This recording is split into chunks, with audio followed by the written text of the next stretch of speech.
Bonjour à toutes et à tous. Je suis ravi de vous accueillir aujourd'hui donc sur ce webinaire sur lequel on va découvrir donc un retour d'expérience du Club Med en partenariat avec l'AUFO, l'Association des utilisateurs français d'Oracle. Je suis Patrick Lemartret, je suis directeur marketing pour les technologies chez Oracle. Donc voilà, ravi de vous accueillir. Je suis certain que vous allez passer un moment intéressant et repartir avec plein d'idées pour vos futurs projets. Voilà, merci pour votre présence, pour votre temps.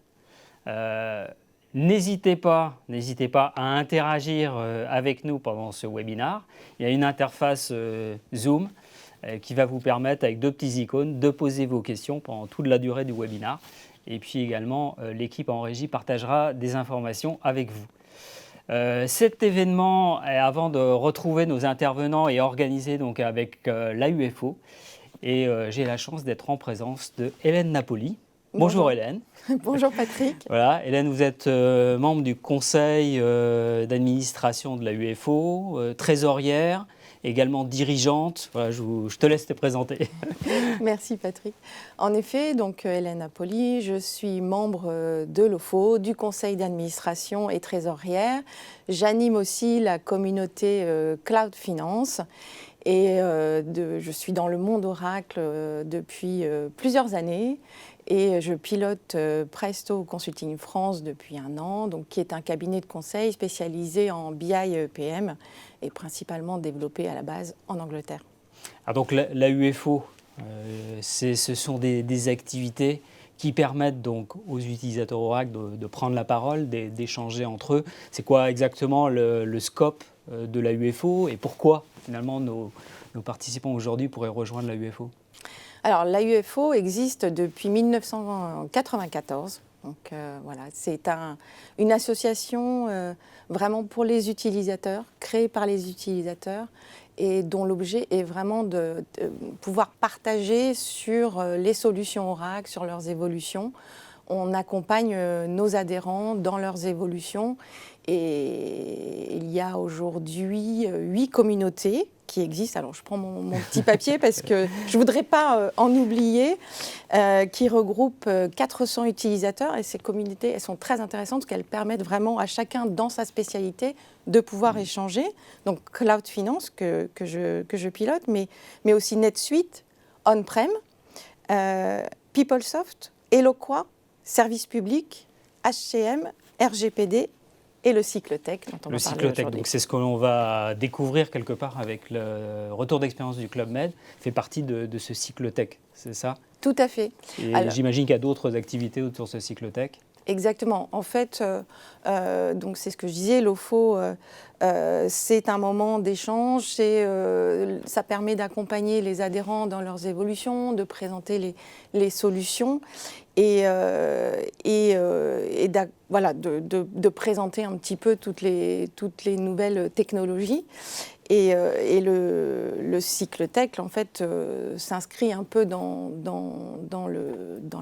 l'histoire de l'OFO pour pouvoir partager à la fois sur les solutions fonctionnelles et techniques. Et le Cyclotech, il a déjà débuté il y a un certain temps avec déjà 3 partages très très intéressants de projets qui ont été Essilor, Boluda et Marie Brizard. Tout à fait. On a eu l'occasion de les croiser. C'est vrai que cette migration, cette transformation des applications donc, vers le cloud, c'est vraiment des exemples très, très remarquables par rapport à ça. Et donc, au-delà du Cyclotech, en 2021, il y a eu beaucoup d'activités plutôt virtuelles, c'est ça ? Alors, en 2021, en effet, on a eu déjà, on a animé à peu près une 40aine de webinaires, mais on a eu aussi des journées où on a pu se rencontrer. On a pu avoir la journée de l'innovation, qui a été une rencontre, une première rencontre où tout le monde a pu se retrouver au pavillon Gabriel. Et puis nous avons eu aussi la cérémonie des trophées, qui a été moitié virtuelle, moitié présentielle. Et cette cérémonie des trophées, en fait, a été l'occasion justement de remettre un prix à ce projet magnifique réalisé par le Club Med, le projet Homer. Ils ont eu le prix de l'anticipation et de l'adaptation. Et pendant la cérémonie des trophées, il y a aussi le trophée coup de cœur des adhérents. des utilisateurs et ils ont également eu ce prix coup de cœur. D'accord. On est impatient de les écouter. Exactement. Et donc les rendez-vous pour 2022, du virtuel. Et pour 2022, l'objectif, c'est encore d'avoir des webinaires qui vont permettre justement aux adhérents de pouvoir avoir à la fois une présentation des nouvelles solutions, des innovations, et aussi d'échanger un peu sur leur cas d'usage, leurs pratiques. C'est toujours des webinaires en 2 temps qui permettent d'avoir ce moment d'échange. On en a déjà réalisé 3 et on en a déjà une trentaine de planifiés. Donc il faut vraiment aller sur notre site, le site de l'OFO, qui présente tout le planning. Et il y aura aussi la cérémonie des trophées, bien sûr, le prix de l'année qui sera remis. Donc on organisera certainement encore une journée si on le peut. Donc ça, c'est pour le mois de mars, c'est ça? Alors, au mois de mars, vous allez pouvoir déposer en fait votre dossier, présenter votre projet. Donc réfléchissez déjà à vos projets innovants pour pouvoir venir nous les présenter à partir du mois de mars. Voilà, les dossiers pourront être déposés. On peut déposer son dossier, donc exactement. N'hésitez pas. Devenez membre de la UFO, déposez vos dossiers. C'est vrai que tout à l'heure, on va rejoindre nos intervenants là, sur le témoignage du Club Med. Donc ce projet est très très intéressant dans la transformation et dans sa réalisation. Donc voilà, on est tout à fait ravis de voir que la UFO encourage nos clients à partager ce qu'ils savent faire. Et donc on note la date sur le mois de mars. Voilà. Préparez vos dossiers, soyez prêts pour le mois de mars. Et puis, on espère être en présentiel donc, pour cette cérémonie cette année. Quoi. Merci beaucoup Hélène. Merci Patrick. On va retrouver donc, nos intervenants dans quelques instants. Nous aurons donc quatre intervenants que je vous présenterai tout à l'heure. Je vous propose une petite vidéo institutionnelle pour se mettre dans l'ambiance du Club Med. Voilà, à tout de suite avec nos intervenants.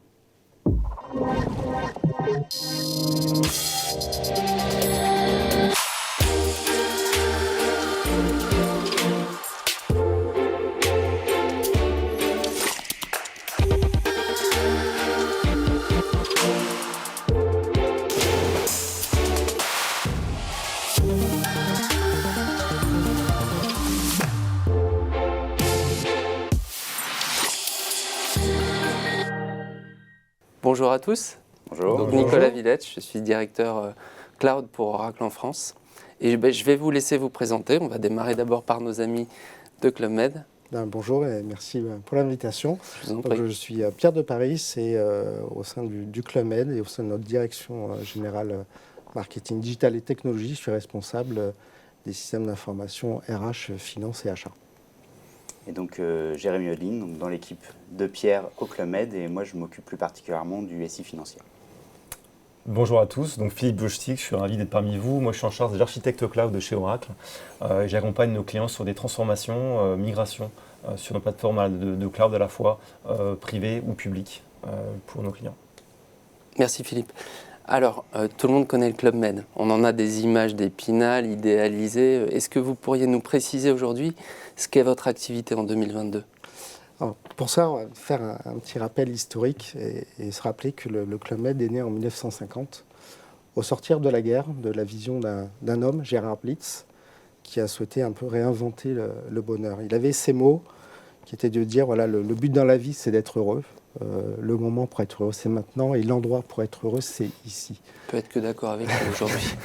et ces mots restent toujours vrais aujourd'hui, et ce sont ces valeurs-là que porte aujourd'hui le club.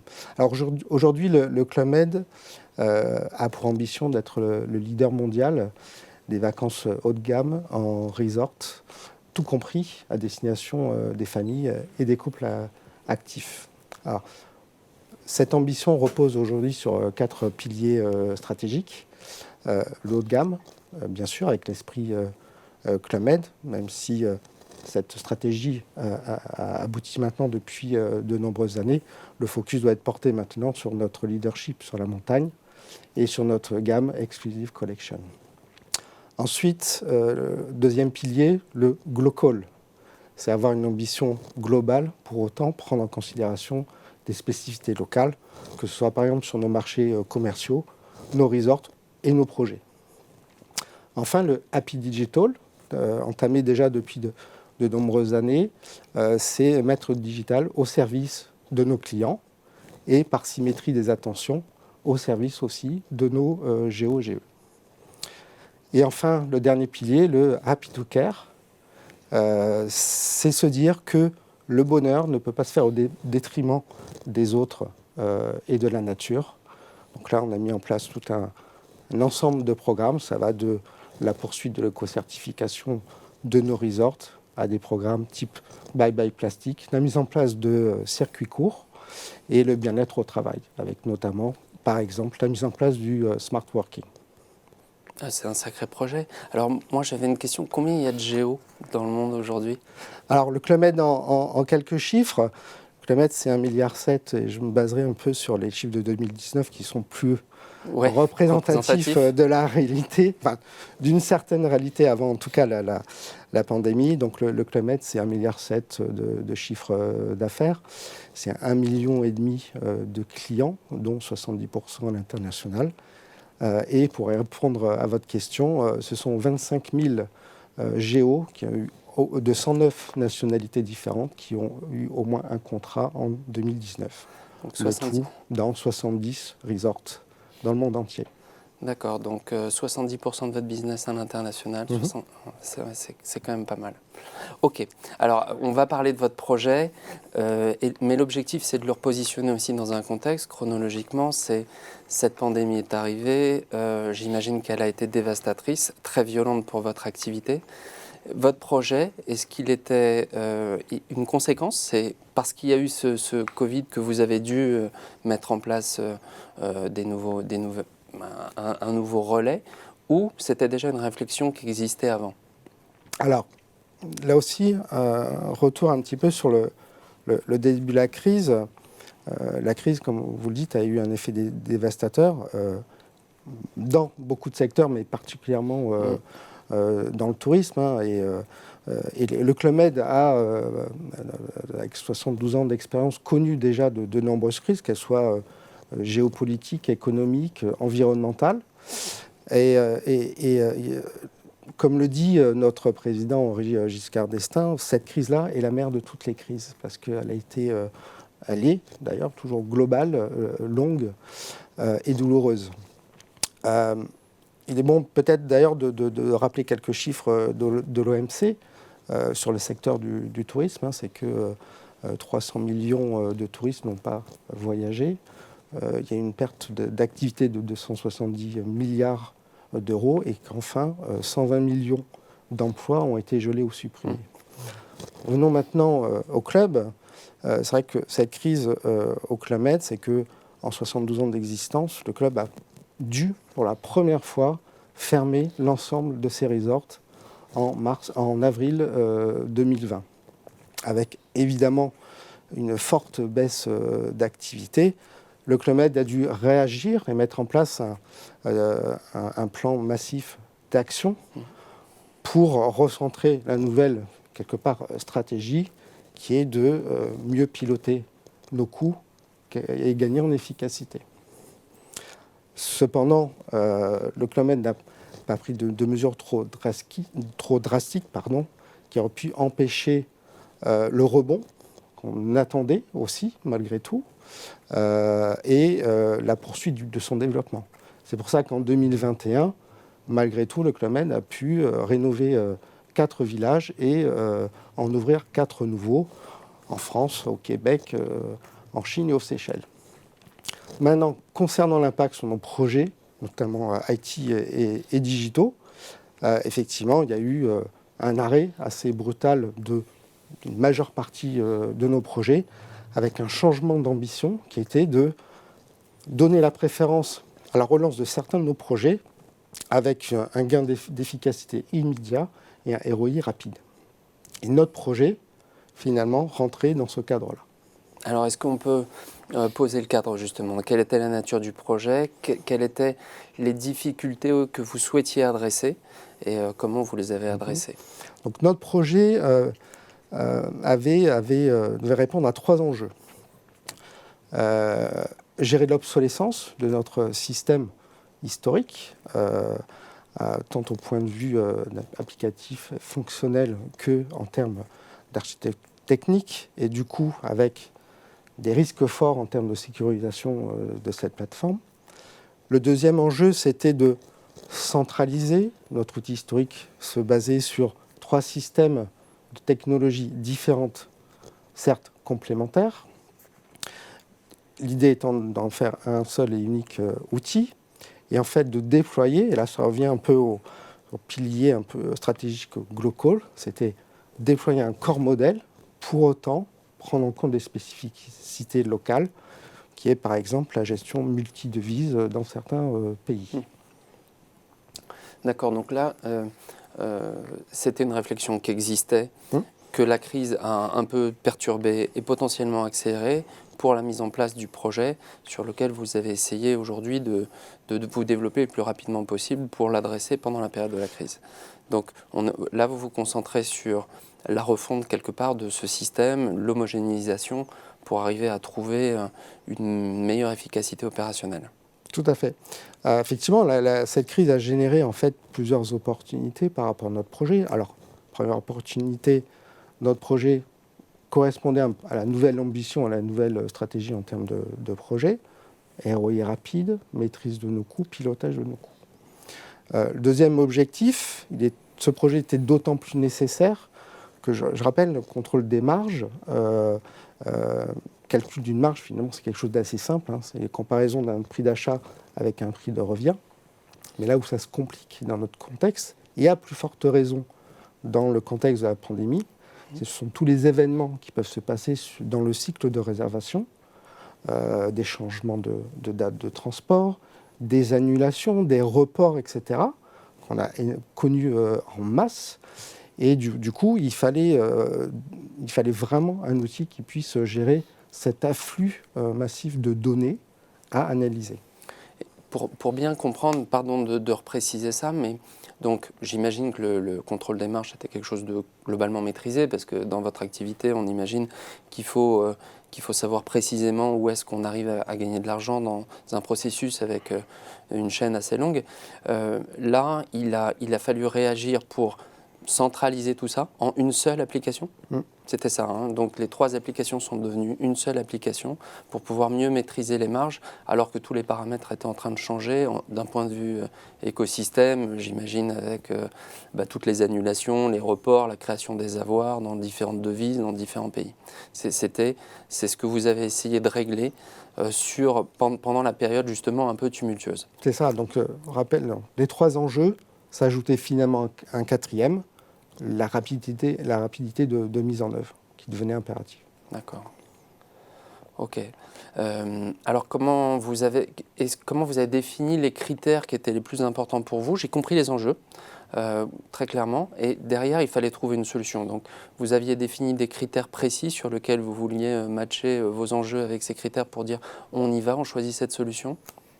Alors, au niveau des critères, déjà, c'était répondre à nos enjeux, premièrement, logique. On avait un planning qui était très ambitieux.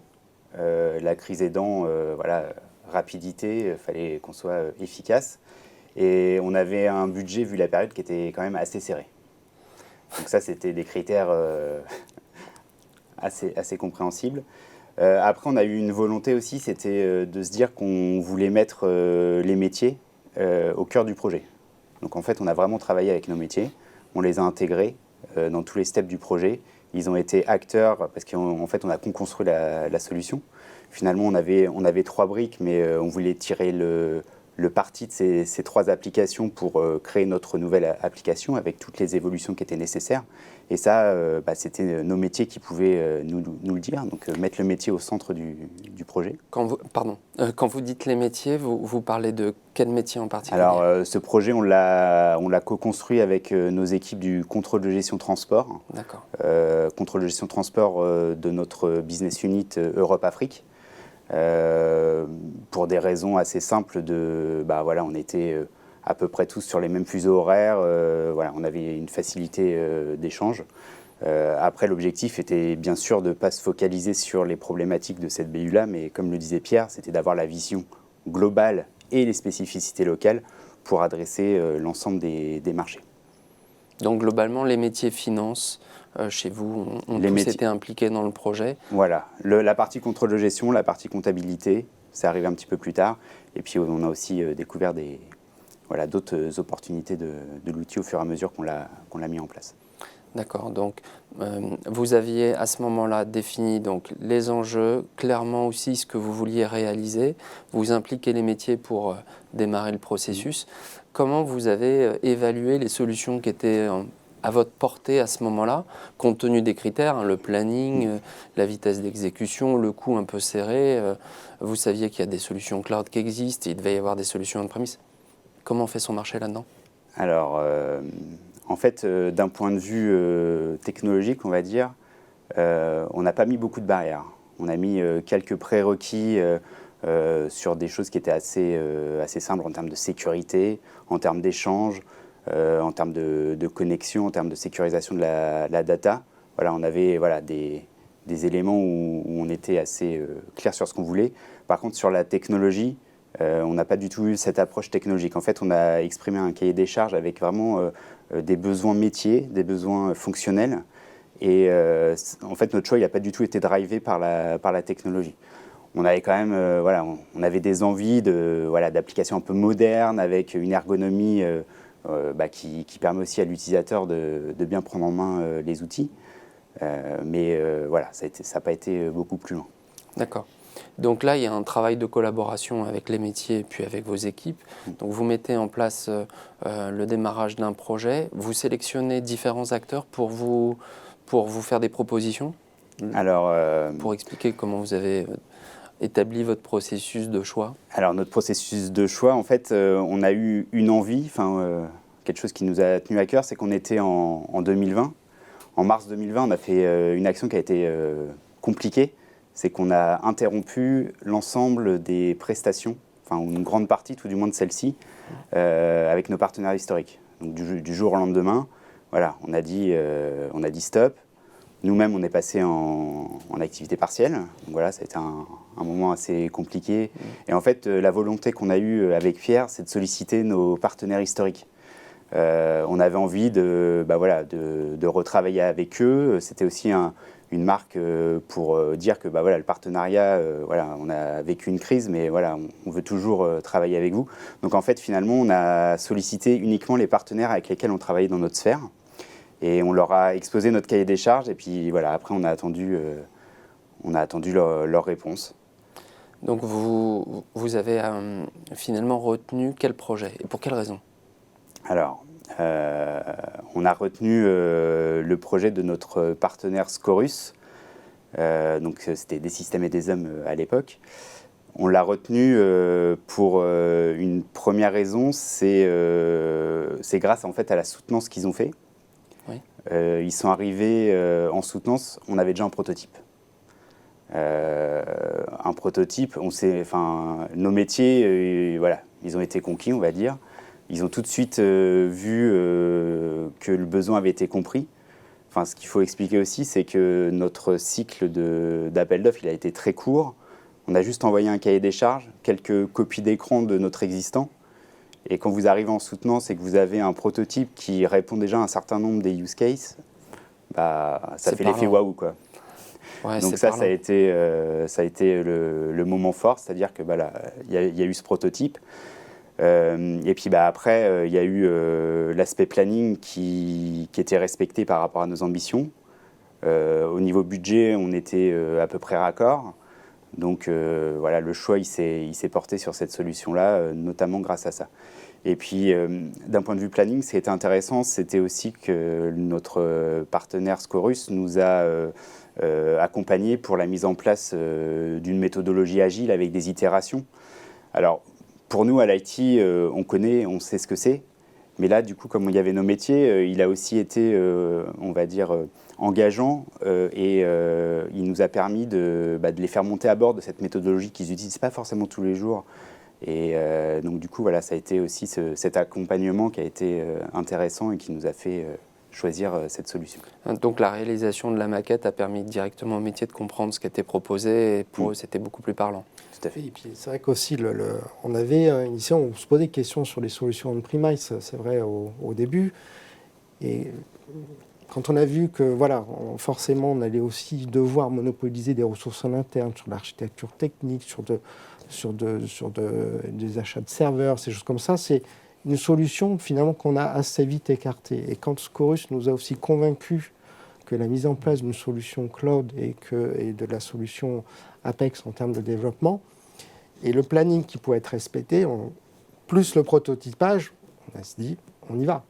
On y va. Et du coup, bien sûr, nos équipes techniques et notre RSSI ont été impliqués dans l'histoire, mais dans une moindre mesure. On s'est totalement affranchi, finalement, des aspects techniques.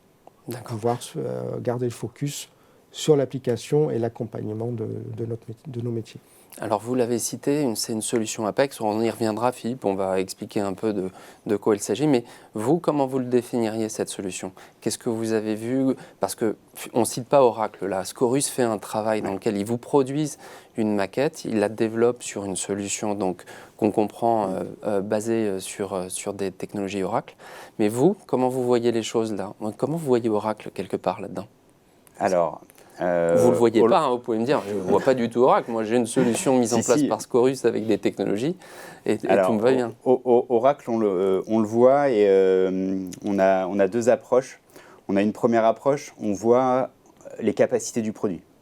C'est-à-dire le fait d'avoir un prototype au moment de la soutenance, on voit que derrière, c'est simple. On voit que derrière, il y a beaucoup de capacités. On peut rapidement faire du reporting. On peut facilement ajuster. Ce que je trouve intéressant, c'est qu'à un moment donné, et c'est ce que nous rappelle régulièrement Scorus, c'est que finalement, on fait du spécifique, on fait des outils un outil qui répond à notre besoin, mais on utilise des briques standards de la solution. Donc je trouve que cette approche, elle est intéressante. Et alors, derrière, nous, ça nous fait beaucoup réfléchir parce qu'on voilà, on se dit, on est dans une stratégie, on parlait d'obsolescence, etc.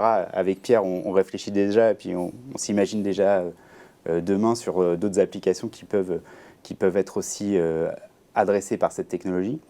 Et puis on a aussi un deuxième regard, c'est sur la partie PaaS, donc le cloud Oracle, parce qu'on pense aussi à demain et on a aussi des enjeux demain sur d'autres outils. Et finalement, le travail qu'on fait là, on se dit, c'est une première façon un peu de tester le cloud Oracle, de voir les possibilités, de voir si ça répond bien à nos besoins en termes de connexion. On a eu pas mal de réflexions avec nos connexions SSO, voir comment on le mettait en place. On a eu des sujets d'intégration. Donc du coup, voilà, ça nous permet, par une application, somme toute assez petite, on va dire, d'adresser des sujets et puis de nous faire un cheminement pour des besoins futurs. J'ai une question, pardon, parce qu'entre le moment où vous décidez de lancer ce projet, vous faites votre cahier des charges, et le moment où c'est livré et que la solution tourne, il s'est passé combien de temps? Alors, on a loti notre projet. Mais entre le moment où on a démarré le projet et le moment où on a livré le premier lot, donc les utilisateurs, c'était live pour les premiers utilisateurs, il y a eu 2-3 mois. D'accord, donc vraiment rapide. Ultra rapide. Et là, on parle bien du développement d'une nouvelle application qui a permis de collecter toutes les datas qui étaient dans les 3 applications existantes, donc de gérer l'obsolescence, de passer dans un modèle agile cloud et d'être en plus capable d'ajouter des capacités supplémentaires pour aller faire d'autres activités, de l'analytics, du reporting et d'autres choses. En moins de 3 mois. Alors, moins de 3 mois pour le premier lot. Donc, c'était, nous, c'était notre MVP. C'était vraiment là où on avait un enjeu en termes de planning. Et donc, du coup, on a totalement tenu ces délais-là. Donc, ça, c'était le gros succès aussi. Après, ce qui a été intéressant, c'est qu'au fur et à mesure où on a appris à connaître cette solution, appris à connaître les capacités. Finalement, il y a des cas d'usage qui sont arrivés, on n'y avait même pas pensé au début en fait. J'ai une idée là qui me vient en tête, c'est à un moment donné, on s'est aperçu que l'outil, avec la possibilité, avec ce qu'on avait fait en termes de reporting, etc., eh ben, on pouvait adresser des cas d'usage parce que c'était le seul outil qu'on avait qui permettait de consolider des données dans une seule devise qui permettait du coup à nos achats d'avoir une vision de la consommation qu'on avait avec nos fournisseurs, avec les compagnies aériennes. Avant, ils étaient obligés de compiler tout un tas de fichiers Excel dans tous les sens. Et ben, là, très facilement, on a eu la bonne donnée dans la bonne devise et de manière consolidée. Donc voilà, les cas d'usage qui se sont faits petit à petit. Ce que vous évoquez, c'est qu'en fait, quand on a une plateforme à disposition, on est capable immédiatement d'identifier quelques capacités supplémentaires au service des applications. Et donc, finalement, vous modernisez des applications et des services pour vos utilisateurs en utilisant la plateforme sans avoir au préalable mis en place toute une réflexion en se disant on va lancer... Maintenant, c'est la plateforme qui finalement révèle des besoins de modernisation pour les utilisateurs. Exactement. Ok. Alors, j'ai une question pour Monsieur Wojcik, pour Philippe, pardon, pour que tu t'expliques très rapidement quand même ce qu'est cette plateforme ou cette architecture. Ouais. Donc en fait, la plateforme Oracle, elle se décline sous 3 formes de consommation. La première, c'est le cloud public, bien évidemment, disponible sur 36 régions à travers le monde. En Europe, on est principalement présent en Italie, en France, en Allemagne et en Hollande. Bientôt une seconde région à Paris. Ensuite, une autre déclinaison qui s'appelle une Dedicated Region. On va carrément en fait construire un cloud public au sein des infrastructures de nos clients pour être au plus proche en fait des ressources de nos clients. Et puis une troisième déclinaison liée à la partie PaaS, base de données, qu'on appelle Cloud Customer, pour venir décharger localement de la base de données as a service sur les infras de nos clients. Donc ça, c'est principalement l'offre de cloud d'Oracle, qu'on appelle Oracle Cloud Infrastructure, qui permet de consommer des OCI, voilà, qui permet de consommer des ressources à la demande. Donc j'ai beaucoup entendu parler de plateforme, de low-code, qui est un sujet qui vient naturellement chez nos clients. Pourquoi ? Pourquoi le low-code aussi ? C'est parce que justement, ça permet d'être très agile en termes d'accès à du développement. Donc on fournit un environnement de développement à nos clients, donc en l'occurrence Apex, Oracle Application Express. Donc Apex étant l'outil low-code utilisé dans le cadre du projet. Par Scorus. Dans le cadre du projet. On voit à l'écran notamment les principales frames, les principales fenêtres de développement qu'on a pu faire. Donc le low-code, en fait, c'est à 2 destinations principalement. Une extension d'un corps applicatif, c'est-à-dire que toutes les grandes entreprises ont une solution RH, une solution finance, et on a besoin de développer très rapidement des nouveaux cas d'usage. Comme Jérémy le citait, on a besoin d'être très rapide dans le déploiement. Et le low-code fait sens puisque justement, on fournit un environnement graphique à des lignes métiers, on fournit un environnement graphique à des users IT ou pas IT. Et en fait, on génère du code à la volée de manière automatique. Et ça permet, à travers des schémas prédéfinis, de fournir un premier modèle applicatif très rapide. Et comme Jérémy le disait, dans le cadre d'un prototype, dans le cadre d'une démonstration, une soutenance, une présentation, nos partenaires en sont très friands parce qu'on va rapidement en fait dans quelque chose qui est visuel et qui est rapidement en production pour nos clients. Donc ça s'applique à tout un tas de cas d'usage et de métiers différents pour développer des applications très rapidement. Là, on est dans le contrôle de gestion, on est dans la finance, mais on fait beaucoup de choses autour des RH, par exemple, des ressources humaines. Suivre les géos, l'attrition des géos, suivre où sont les géos. Voilà, on pourrait faire plein de projets, Jérémy, Pierre, on pourrait faire plein de projets ensemble autour des ressources humaines, qui est un très beau cas d'usage chez nous également, ou même les fonctions ventes. On fait beaucoup de choses au niveau des ventes également, pour aller finement sur un type de portail, sur du reporting, embarquer de la donnée, parce qu'on l'a dit, Jérémy, ce qui est central, c'est la donnée au final, et qu'est-ce qu'on en fait ? Donc quand on déploie directement au cœur de la donnée, donc une base de données Oracle, Apex, c'est natif dans la base, donc on déploie un environnement directement dans la base, ça permet justement de tirer parti de ce qui est sur le cloud. On parle de plateforme, une donnée qui est immédiatement disponible et on crée ces cas d'usage en fonction de ça. Donc il y a énormément de projets qu'on peut faire ensemble et tirer parti de la plateforme, comme tu disais Nicolas, sur OCI. Alors, juste pour recadrer un point, c'est que vous avez évoqué globalement les bénéfices que vous avez eus sur ce projet ou à l'utilisation de la technologie. Quel est le point de vue aujourd'hui des utilisateurs, eux ? Il y a eu un projet très rapide. Est-ce qu'ils vont mettre en exergue la vitesse d'exécution, le côté user-friendly, c'est-à-dire facile, ils comprennent bien, ils ont collecté plus d'informations dans un seul outil. Comment vous dégageriez finalement le bénéfice majeur de ce projet ? Effectivement, le bénéfice majeur pour moi, c'est l'unification.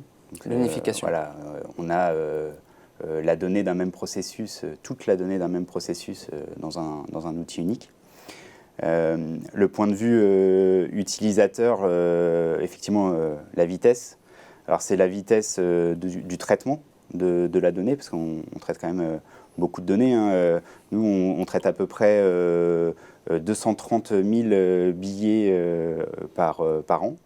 Avec cette crise, il y a plus de la moitié qui ont été soit modifiés, soit annulés. Donc du coup, voilà, c'est une masse de données. On a 50 utilisateurs qui sont répartis partout dans le monde dans nos BU commerciales. Et ce qu'ils voient aussi, eux, derrière, c'est à la fois la vitesse de restitution, l'apport du reporting, l'apport des KPI, parce qu'on a mis un certain nombre de KPI en place pour qu'ils aient vraiment une vision graphique de la donnée aussi. Un autre point que je voulais mentionner, c'est que ils voient aussi la facilité de changer. Notre projet, ça a été 3 lots initiaux. Et là, en fait, après un peu plus d'1 an d'utilisation avec une nouvelle approche, une meilleure connaissance, du coup, on est reparti sur un nouveau lot de développement pour améliorer certaines choses et pour aussi ouvrir le périmètre à d'autres cas d'usage. Donc en fait, eux, ils voient aussi que finalement, ils ont un projet un outil plutôt qu'un projet. C'est un outil qui va vivre et qui peut évoluer facilement. Donc je pense que cette notion de rapidité, elle est tant sur la restitution que sur la capacité à faire. Du coup, ils voient cette opportunité-là. Ce qui est bon aussi de noter, c'est que de par l'ergonomie, finalement, des capacités d'Apex, l'apprentissage, qui est un volet important quand on découvre un nouvel outil, a été grandement facilité, avec une prise en main extrêmement rapide. Jérémy l'évoquait, les apports qu'on n'avait pas avant, qui ont pu être apportés, c'est notamment le reporting, l'analytics qu'on a pu mettre en place, et qui finalement, d'ailleurs maintenant, aujourd'hui, l'utilisateur rentre dans l'outil par le reporting et l'analytics avant de gérer le transactionnel. C'est un peu renverser un petit peu le cours des choses. Là où c'est vrai que dans le cadre de projets un peu low-code, on voit beaucoup de métiers qui deviennent addictifs en fait. Les gens consomment de plus en plus de ressources et de données et vont créer en fait ces nouveaux cas d'usage. Et c'est d'où l'intérêt d'une plateforme de cloud où justement l'agilité, le fait de pouvoir avoir quelque chose de très scalable en termes de ressources permet notamment d'aller couvrir des nouveaux cas d'usage.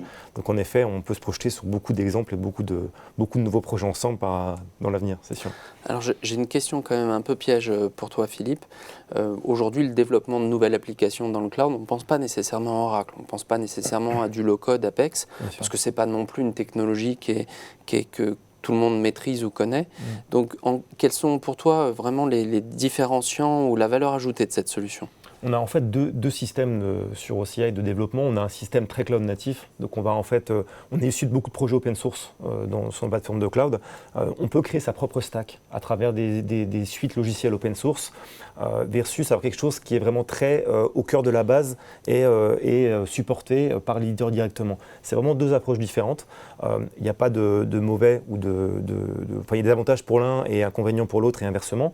Gros avantage d'Apex, c'est comme on l'a dit, c'est natif dans Oracle. Donc un DBA, une personne qui maîtrise une base Oracle, peut provisionner de l'Apex très rapidement. C'est disponible tout de suite. Beaucoup de partenaires sont formés, certifiés sur ces technologies-là. Inversement, quelque chose qui est très open source, du coup, en fait, la subtilité, la complexité, c'est l'humain. C'est pourquoi c'est l'humain, parce que du coup, en fait, c'est l'humain qui design, qui construit. Et en fait, on construit une stack en fait, qui a l'image de ce que le développeur a dans la tête. Et en fait, la complexité par la suite, c'est de la maintenir, de la faire évoluer et de la rendre disponible pour l'ensemble des utilisateurs. Il y a des pour et des contre. Moi, je vois tout type de clients. Ils se servent de nos solutions très cloud native parce qu'ils ont un mindset très open source et ils veulent le conserver. Donc, allons sur du cloud native.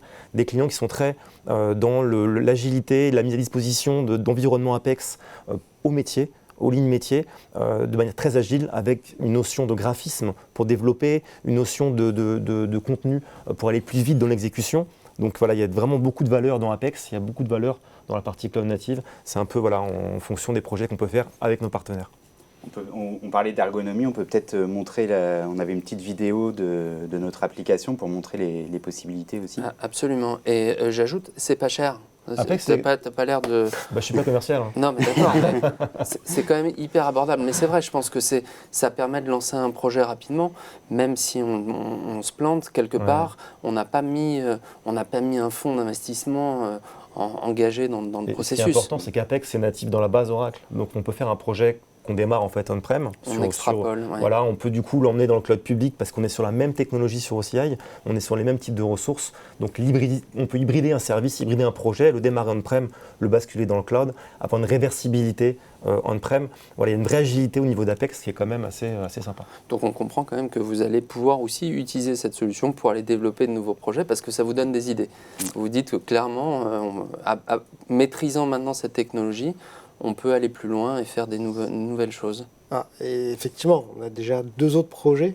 Un deuxième projet qu'on a lancé en janvier et qui devrait aboutir fin janvier, début février, qui consiste à développer un nouvel outil de suivi budgétaire pour notre direction, budget projet, engagement, forecast, etc. Et un troisième qui devrait voir le jour au courant 2022 sur un outil à destination de notre direction développement et construction pour suivre les engagements financiers dans leurs projets de construction. D'accord. Je vous propose quand même qu'on regarde, Jérémy, ce que vous avez préparé et on prendra ensuite des questions-réponses. Donc du coup, on voit que nativement, il y a beaucoup de choses qui sont possibles, tant en termes d'exploitation de la donnée que de restitution de celle-ci. On a réussi à sécuriser notre application assez facilement en la structurant et en permettant de sécuriser par la donnée l'accès à nos utilisateurs avec différents rôles, avec des données stratégiques de filtres. On a aussi toute une partie monitoring qui nous permet de valider les échanges entre cette plateforme et nos autres systèmes. Et on a une partie audit qui nous permet de tracer un certain nombre de KPI en termes d'utilisation et qui nous permet aussi de contrôler les droits et le périmètre de chaque utilisateur.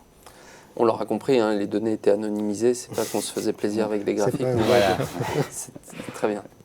Ok. Patrick, je sais qu'il y avait des questions-réponses à travers les chats. Est-ce que tu peux nous dire s'il y en a quelques-unes à laquelle on pourrait répondre? On peut commencer par une question qui a été un petit peu couverte, mais je pense que c'est intéressant, c'est tout ce qui est apprentissage. En fait, on demande comment vous avez formé ou inclus les gens, les utilisateurs dans le projet.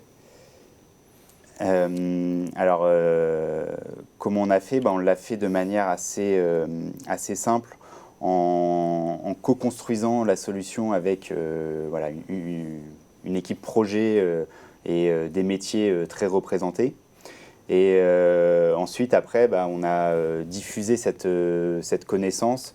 On a quelques canaux en interne pour proposer de la formation en ligne. Donc voilà, on a fait des formations qu'on a diffusées à l'ensemble des utilisateurs à travers le monde. Et quand on avait des particularités un peu plus spécifiques et locales, du coup, on a été couvrir ces besoins de manière plus spécifique. Et puis c'est vrai que la méthodologie agile aussi permet de prototyper. Donc c'est vrai que lors de la soutenance, on partait déjà d'un prototype. C'était du coup assez facile d'embarquer des utilisateurs vers lesquels on souhaitait déployer l'outil, leur montrer quelque chose de concret sur lequel ils puissent se projeter beaucoup plus facilement. Donc en termes d'apprentissage, quelque chose d'extrêmement rapide.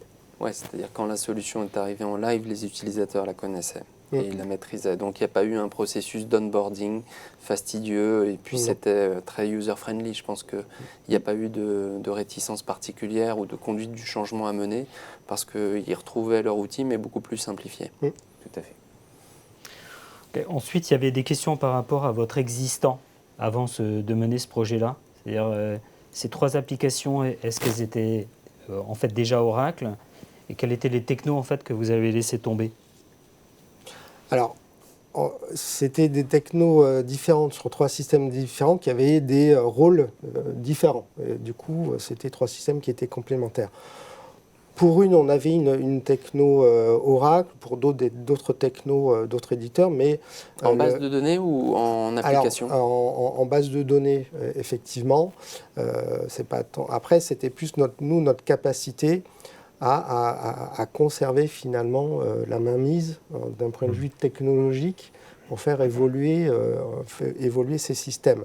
Et puis, pourquoi 3 systèmes? Parce que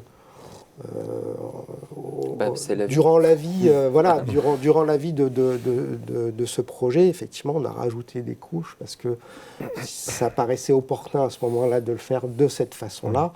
Et au final, on arrive à un niveau d'obsolescence tel que ça met en risque et en péril d'un point de vue sécurité. On a géré la partie obsolescence par 2 pans. Un pan passe en fait au niveau de la partie Kubernetes, sur la partie agilité, déploiement des conteneurs en fait sur la partie front, et sur la partie passe de base de données, donc la partie data management, où justement on est parti sur la base Oracle, en incluant relativement la partie Apex. Donc c'est vraiment en fait deux modèles, un modèle vraiment très élastique sur la partie accès utilisateur, qui j'espère va grandir avec d'autres types de cas d'usage et d'autres types de projets, parce que voilà, c'est la force de la solution, la containerisation à travers Kubernetes, et puis en effet la partie data management également qui peut offrir de multitudes de services complémentaires. Juste pour préciser la question, pour être sûr qu'on y répond complètement, donc les 3 couches applicatives existantes, ce n'étaient pas des applications Oracle, mais est-ce que c'était des applications que vous aviez développées maison et qui ont évolué organiquement avec la croissance de l'entreprise? Oui, c'était exactement le cas. C'était des applications effectivement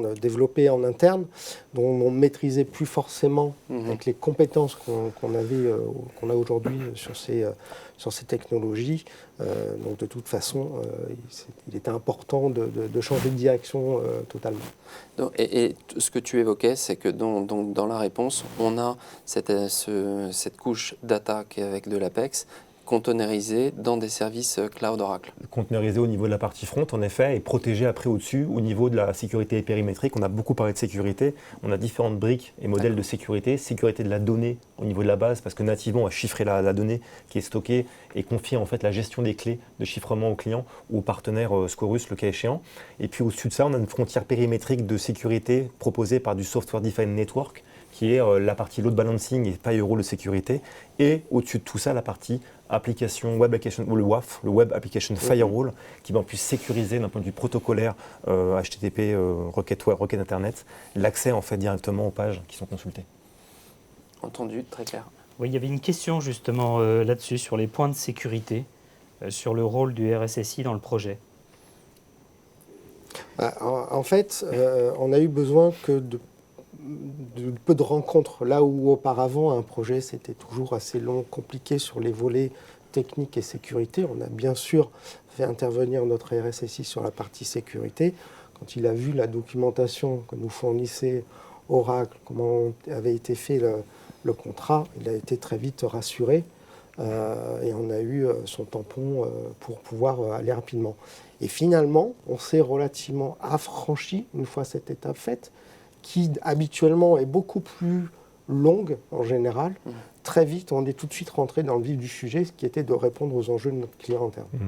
C'est vrai que quand on a une discussion RSSI, tant sur la partie disponibilité, la partie intégrité, tout ce qui est lié à la compliance en fait, de la sécurité, on a énormément de documents comme c'est mentionné, juridiques et autres. Et puis on a tous les composants, les ressources de sécurité qui permettent vraiment à la fois de sécuriser la donnée, sécuriser l'accès aux ressources, sécuriser la gouvernance de l'identité. Et par défaut, en fait, sur OCI, tout est bloqué.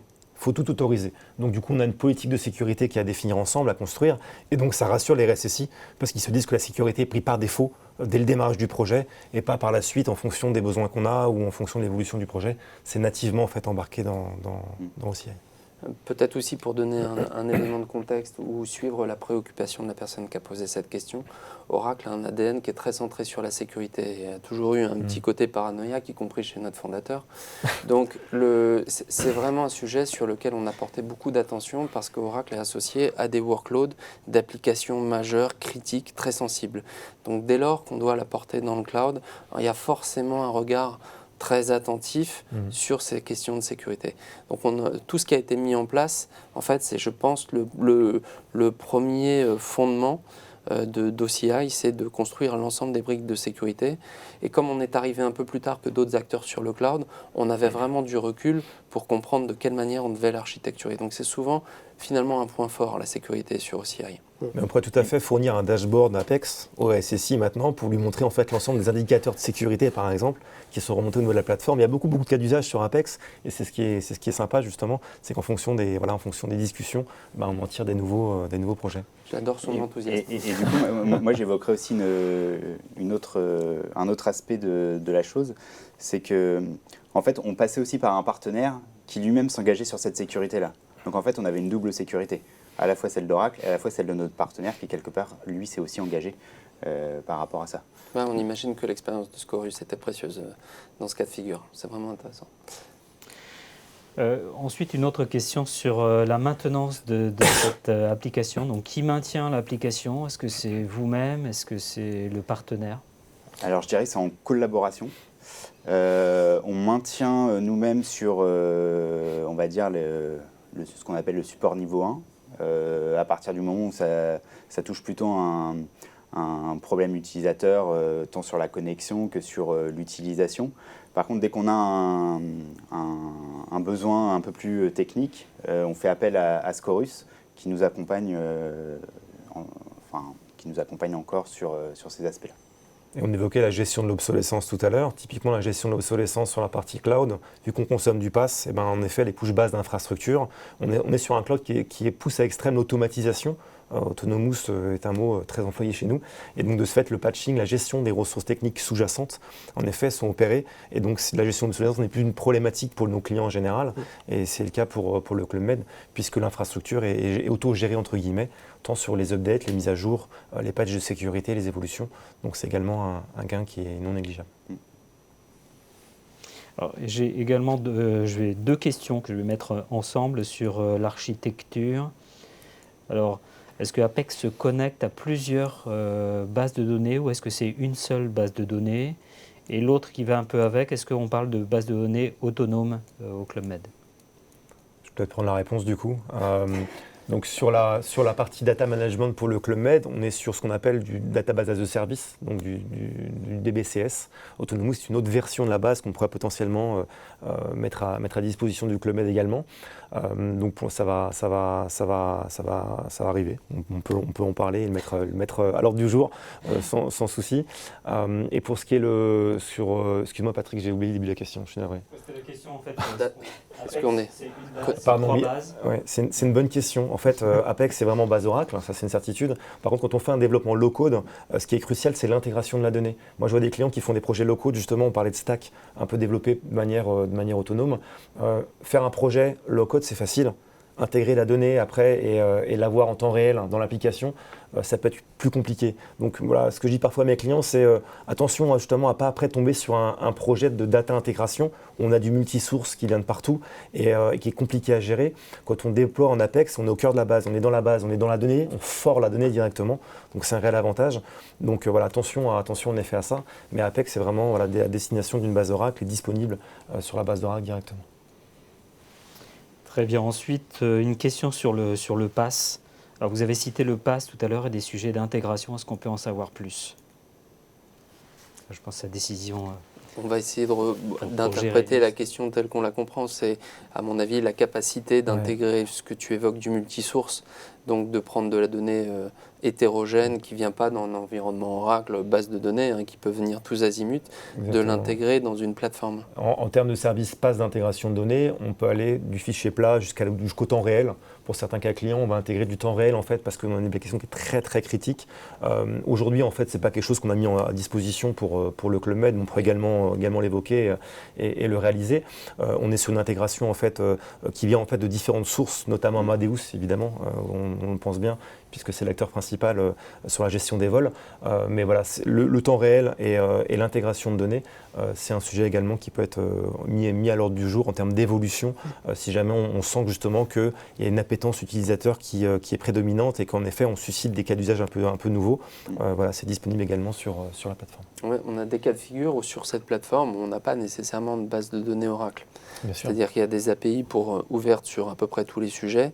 Et la vocation d'Oracle, c'est de traiter la donnée, qu'elle soit issue d'une base Oracle ou pas, et de pouvoir extrapoler, travailler cette donnée pour la restituer à des utilisateurs.